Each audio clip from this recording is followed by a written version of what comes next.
Hello friends, എല്ലാവരും happy അല്ലേ? അപ്പം ഞാൻ വന്നിരിക്കുന്നത് വെറും 2 മിനിറ്റിൽ ഉണ്ടാക്കാൻ പറ്റുന്നത് അടിപൊളി ബ്രേക്ക്ഫാസ്റ്റ് റെസിപ്പി ആയിട്ടാണ്.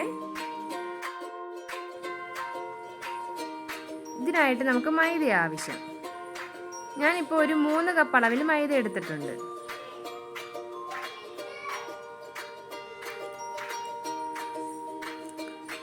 അതിലേക്ക് ഒരു മുട്ട പൊട്ടിച്ചൊഴിക്കാം.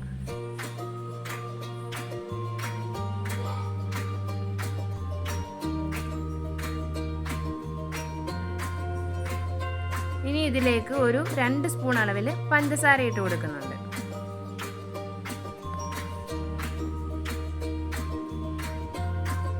ഇനി നമുക്ക് കളർ ഒന്ന് മെയിൻറ്റെയിൻ ചെയ്യാനായിട്ട് കുറച്ച് മഞ്ഞൾപ്പൊടി. ഇത് ഓപ്ഷനിലാണ് കേട്ടോ, വേണമെങ്കിൽ മാത്രം ഉപയോഗിച്ചാൽ മതി. നമുക്ക് ആവശ്യത്തിന് വെള്ളം ഒഴിച്ചിട്ട് നന്നായിട്ട് മിക്സ് ചെയ്തെടുക്കാം. വെള്ളത്തിന് വരെ നമുക്ക് പാൽ യൂസ് ചെയ്യാം കേട്ടോ. ഇതിലേക്ക് ആവശ്യത്തിന് ഉപ്പിട്ട് കൊടുത്ത് നന്നായിട്ടൊന്ന് മിക്സ് ചെയ്തെടുക്കാം. ഇതാ കണ്ടില്ലേ, ഈ ഒരു കൺസിസ്റ്റൻസിയിൽ വേണം നമുക്ക് റെഡിയാക്കി എടുക്കാൻ.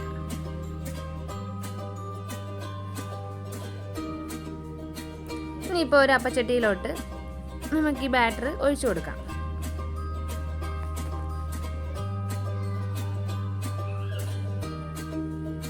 നന്നായിട്ടൊന്ന് ചുറ്റിച്ചെടുത്ത് നമുക്ക് മൂടി വെച്ച് വേവിച്ചെടുക്കാം.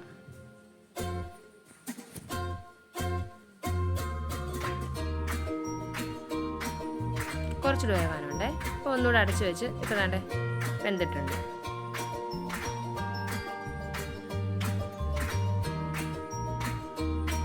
ഒരു 2 മിനിറ്റ് മതി നമുക്കിത് ഉണ്ടാക്കാം. കണ്ടില്ലേ, നല്ല സോഫ്റ്റ് ആയിട്ടുള്ള പാൻ കേക്ക് ഇവിടെ റെഡി ആയിട്ടുണ്ട്. ഇതിൻ്റെ കൂടെ വേറെ കറികളൊന്നും വേണ്ട കേട്ടോ. പാലൊഴിച്ച് പഞ്ചസാരയും ചേർത്ത് നമുക്ക് കഴിക്കാം. അപ്പം ഒരു 2 മിനിറ്റിൽ റെഡിയാക്കി എടുക്കാൻ പറ്റുന്ന ബ്രേക്ക്ഫാസ്റ്റ് റെസിപ്പി നിങ്ങൾക്ക് ഇഷ്ടപ്പെട്ടെന്നുണ്ടെങ്കിൽ ഒന്ന് ലൈക്ക് ചെയ്ത് സബ്സ്ക്രൈബ് ചെയ്തൊന്ന് സപ്പോർട്ട് ചെയ്യണം. അപ്പം പുതിയൊരു റെസിപ്പിയായിട്ട് നമുക്കിനി വീണ്ടും കാണാം. Okay, bye bye.